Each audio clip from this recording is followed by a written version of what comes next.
గౌరవ సీనియర్ శాసనసభ్యులు బడ్జెట్లో 13వ పేజీలో చెప్పిన ఈ బడ్జెట్లో ఈ పథకాల అమలు 53,196 కోట్ల రూపాయలు ప్రతిపాదించడం జరిగింది.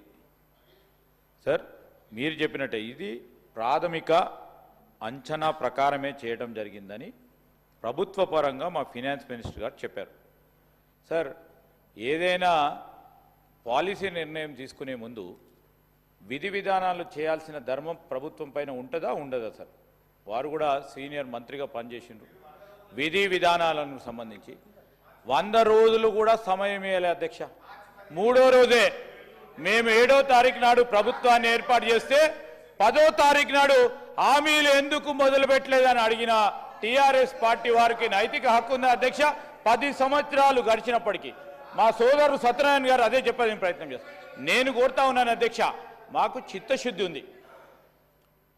మేము ఇచ్చిన హామీలు కానీ ప్రతి ఒక్కటిని కూడా అమలు చేయాలని చిత్తశుద్ధితో పనిచేస్తూ ఉన్నాం. ప్రజలకు అర్థమవుతా ఉంది. ఈ సందర్భంలో 100 రోజులు కంప్లీట్ కాలే. వారు ఏమనుకుంటున్నారంటే వీరు ఎట్టి పరిస్థితుల్లో ఈ హామీలు అమలు చేయొద్దు అని వారికి అభిప్రాయం ఉంది. వారి అభిప్రాయం ఉంది. ప్రజలకు ఏది చేయొద్దు ఈ ప్రభుత్వం అని ఉంది.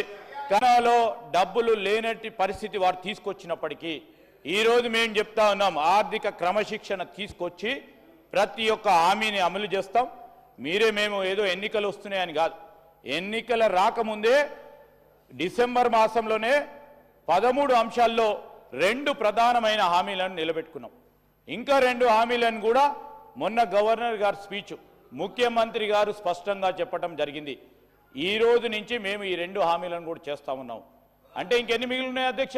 ఇంకా 9 గ్యారెంటీలో 9 అంశాలు ఉన్నాయి. ఆ 9 అంశాలను విధి విధానాలను కూడా తయారు చేయాల్సిన ప్రధానమైన బాధ్యత ప్రభుత్వ పరంగా ఉంటుంది అధ్యక్ష. వారికి కూడా తెలుసు.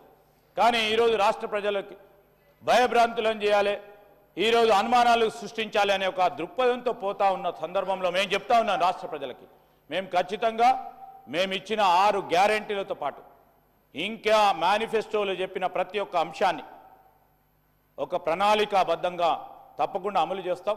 ఎవరికి అపోహలు వద్దని, ప్రత్యేకంగా టీఆర్ఎస్ పార్టీకి సంబంధించిన మా గౌరవ శాసనసభ్యులకు అపోహలు ఉండొద్దని మేము కోరుతా ఉన్నాం.